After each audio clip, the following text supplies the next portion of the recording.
Canada के study visa process में और यूनिवर्सिटीज़ और कॉलेजेस को ध्यान में रखते हुए कुछ चेंजेस प्रपोज हुए हैं and it is still in the talks, but let us understand what these changes are.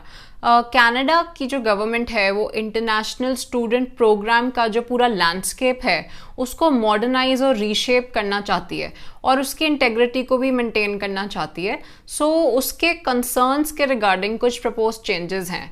So let us first understand कि करंट जो सिस्टम है कनाडा के एक स्टूडेंट वीज़ा के लिए या फिर जो कॉलेज और यूनिवर्सिटीज़ की एप्लीकेशन है वो क्या है, and then we will compare it to the propose changes.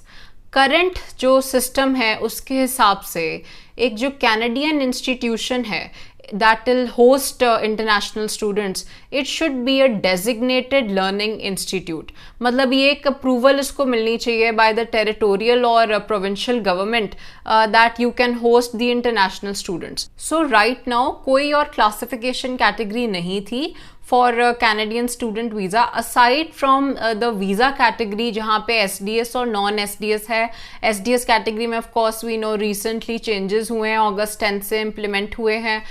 If you want to read more about it, just go to the blog on our website, I will link it in the description box below। वो आप website को follow करते रहो क्योंकि उसमें हम काफ़ी ज़्यादा educative content और updates डालते रहते हैं। And now let's look at what happened that is the proposed changes। सबसे पहले तो ये context जो है इन proposed changes का, this is not this current situation या reciprocals। जून 2023 में एक strategic immigration review हुआ था और जिससे ये बात आई थी कि trusted institution framework establish हुआ एंड उसके अंडर कुछ peak bodies and stakeholders select हुए। जो प्रपोज चेंजेस हैं उनके हिसाब से 2 tiered स्ट्रक्चर अप्रोच होगा। 2 tiered स्ट्रक्चर अप्रोच का मतलब है कि जो DLIs हैं that is designated learning institutes हैं उनमें से कुछ को एक क्लासिफिकेशन मिलेगी दैट इज ट्रस्टेड इंस्टीट्यूशंस की क्लासिफिकेशन। अब ये ट्रस्टेड इंस्टीट्यूशंस का क्या क्राइटेरिया है, कैसे कोई कॉलेज या यूनिवर्सिटी एक ट्रस्टेड इंस्टीट्यूशन बनेगा, इसके लिए जो IRCC है और जो कैनेडियन गवर्नमेंट है अभी एक डेटा ड्राइव पे है ताकि वो इस्टेब्लिश कर सकें ये ट्रस्टेड इंस्टीट्यूशंस को। तो ये डेटा 2 जगहों से कलेक्ट होगा, एक तो IRCC और दूसरी कैनेडियन गवर्नमेंट की रिसोर्सेज से जहाँ पे अप्रूवल रेट्स और जो कंट्री ऑफ ओरिजिन है और पोस्ट स्टडी की जो आउटकम्स हैं जैसे पोस्ट ग्रेजुएट स्टडी प्रोग्राम्स में या IRCC प्रोग्राम्स में वो कलेक्ट होगा डेटा।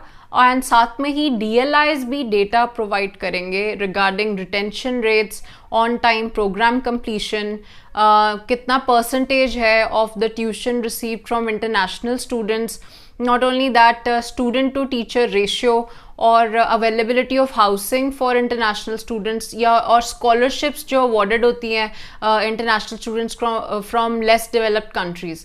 तो ये अभी IRCC एंड कैनेडियन गवर्नमेंट एक डेटा कलेक्शन ड्राइव पे है to establish these initial trusted institutions. So let's see what changes happen when these institutions are declared। And अभी one question there is that in institutions को क्या benefit मिलेगा। So one benefit that IRCC has hinted at is that जो applicants in universities या colleges की तरफ जाएंगे या उधर से उनको admit मिलेगा उनकी जो process होगी फाइल की वो streamlined होगी और वो timely भी होगी। there's a time factor that is hinted at कि मतलब जल्दी processing हो सकती है। So let's look at the changes as they come